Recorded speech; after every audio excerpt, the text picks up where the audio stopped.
एक दिन शाम के समय सुमन पार्क में गई तो उसे पेड़ के नीचे उदास खड़ा अमन दिखाई दिया। सुमन ने पूछा, तुम उदास क्यों हो? अमन कुछ बोला नहीं तो सुमन समझ गई कि मामला गंभीर है। वह पेड़ के नीचे बैठ गई और अमन भी बैठ गया। दोनों बातें करने लगे। सुमन बोली, तुम परेशान हो पर बता नहीं रहे कि क्या बात है। अमन ने कहा, तुम नहीं समझोगी, समझ भी जाओगी तो कोई हल नहीं बता पाओगी। तुम भी तो मेरी तरह बच्चा ही हो।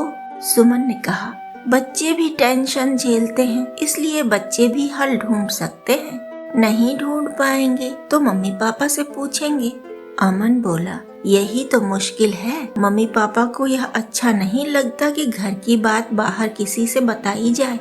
न वे हल ढूंढ पाते हैं और न हमें बाहर बात करने देते हैं। हमारा पूरा परिवार इसीलिए गड्ढे में जा रहा है। सुमन ने चौंक कर कहा, गड्ढे में? गड्ढा कहाँ है? तुम्हारे घर के अंदर या आंगन में? अमन ने उदास होकर कहा, घर में न आंगन में। दादी कहती हैं कि तुम्हारा परिवार तो गड्ढे में जा रहा है, इसलिए मैं बोला। गड्ढा कहाँ है मुझे नहीं पता, माँ से पूछो तो वो डांट देती है। सुमन को भी कुछ समझ में नहीं आया। वह फूल तोड़कर अपनी टोकरी में रखते रखते बोली, तुमने अपने पापा से नहीं पूछा कि हम किस गड्ढे में जा रहे हैं, कैसे जा रहे हैं? अमन बोला, माँ तो डांटती ही है, पापा तो तड़ातड़ थप्पड़ मारते हैं, उनसे कौन पूछ सकता है?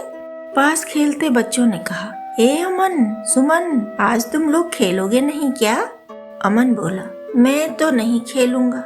सुमन बोली, मैं फूल तोड़ने आई हूँ। कल सुबह हमारे घर में पूजा है, उतनी जल्दी पार्क खुला नहीं रहता। बच्चे चले गए तो सुमन ने कहा, अमन, क्या मैं अपनी मम्मी से बात करूँ?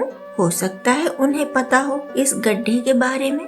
अमन ने कहा, ना रे बाबा, मेरी मम्मी को पता चलेगा तो वे मुझे बहुत कोसेंगी, डांटेंगी भी और गालियाँ भी देंगी। तुम किसी से कुछ न कहना। सुमन फूल लेकर घर चली गई। बहुत से बच्चों ने अमन से खेलने को कहा, पर अमन का थोड़ा भी मन न हुआ खेलने का। दूसरे दिन जब सुमन पार्क में आई तो अमन से बोली, पता है अमन, हमारे घर के पास आंटी लोग तुम्हारे घर की ही बातें कर रही थीं। मैंने सुनी उनकी बातें। वे कह रही थीं कि अमन की मम्मी के जुड़वा बच्चे हुए, तब से वो बहुत चिड़चिड़ी हो गई हैं। शायद तुम्हारी दादी का भी यही मतलब रहा हो। अमन बोला, हाँ है तो चिड़चिड़ी, पर हम क्या करें, घर ठीक कैसे कर सकते हैं? सुमन बहुत देर तक सोचती रही और बातें भी करती रही, पर जो हल था ना, वह किसी को मिल नहीं रहा था। सहसा सुमन ने पूछा, अमन, तुम्हारे घर में सबसे बड़ी तुम्हारी दादी है ना? अमन ने हाँ कहा तो वह बोली, पूजा पाठ करती हैं क्या वे? अमन बोला, वो हनुमान जी की भक्त हैं, पर कहती हैं कि मैं भी भक्ति में बहुत कच्ची हूँ।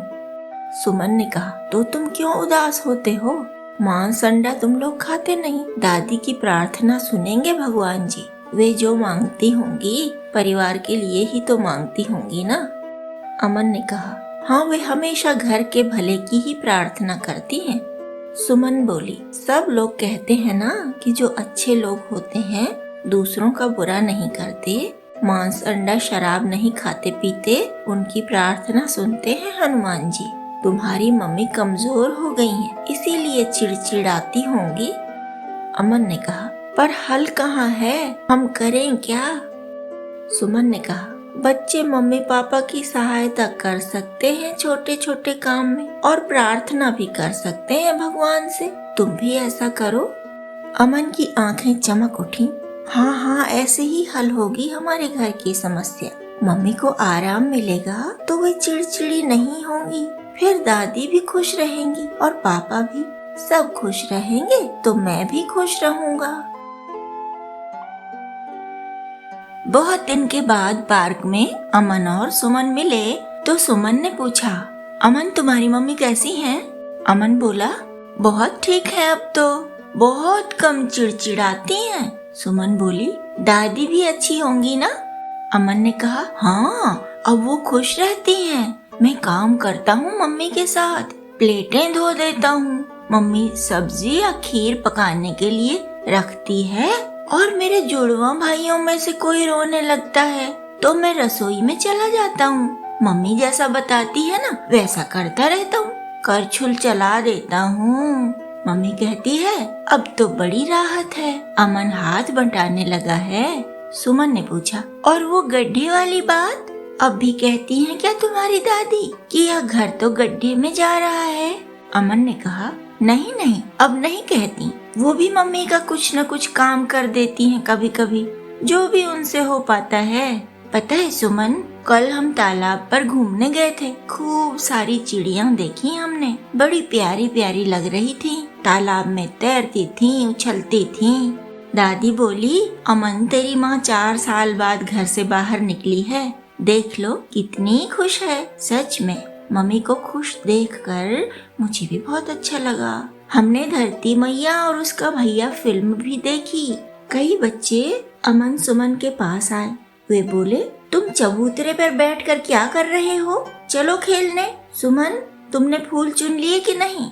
सुमन बोली अभी चुनती हूँ, मैंने आज खूब तैराकी करी है, अब खेलूंगी नहीं, मेरा होमवर्क भी नहीं हो पाया है अभी, कल खेलूंगी। अच्छा बच्चे चले गए तो अमन बोला मैंने दादी से बात की थी कि हम कितना परेशान थे उनकी बात को लेकर, घर का गड्ढे में चले जाना कितना डरावना है, बच्चों के लिए तो बहुत ही डरावना।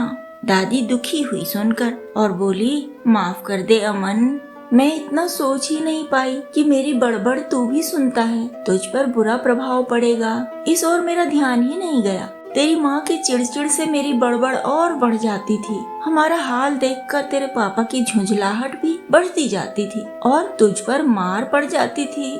तुझे नहीं पता बेटा, पर जब जब तू पिटा पापा से तब तब तेरी माँ और मैं बहुत लड़ी तेरे पापा से, तेरे भले के लिए ही ना कि तू दुखी ना हो। पर मैं बावरी बुढ़िया यह न सोच सकी कि खुद ही तो मैं मासूम अमन को दुख दे रही हूँ।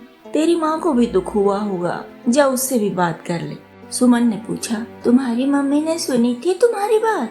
अमन ने कहा हाँ सुनी थी, पूरी बात सुनी थी, और वो बोली कि मुझे बहुत कमजोरी लगती थी और काम बहुत होता था। सच में कितनी बुरी बात है मुंह से गाली निकालना। मम्मी बार बार ऐसा कहने लगी है अब कि तुम्हारी दादी की भक्ति से ही सब ठीक हो गया। कहते हैं ना कलयुग में सब भक्तों का जीवन हनुमान जी ठीक करते हैं, इसीलिए हमारा घर भी ठीक हो गया। अब हमारे घर में फल अधिक आने लगे हैं, सब एक दूसरे के स्वास्थ्य का ध्यान रखते हैं, एक दूसरे को कोसते नहीं, एक दूसरे की मदद करते हैं। सुमन बोली मैंने कहा था ना तुमसे कि तुम क्यों चिंता करते हो, अच्छे लोगों की सहायता करते हैं हनुमान जी। तुम्हारी दादी तो उनकी भक्त है ही, जो लोग दूसरों का मांस खाते हैं और अपने लिए खुशियाँ मांगते हैं। ऐसे स्वार्थी लोगों की बात भले ही अनसुनी कर दें, पर सच्चे राम भक्त को हनुमान जी कभी नहीं छोड़ते। ऐसा कहते हैं हमारे घर में, मेरे मम्मी पापा कहते ही रहते हैं। अमन ने कहा ठीक तो कहते हैं, हमारे घर में भी अब ऐसा ही कहा जाता है, सब यही कहते रहते हैं।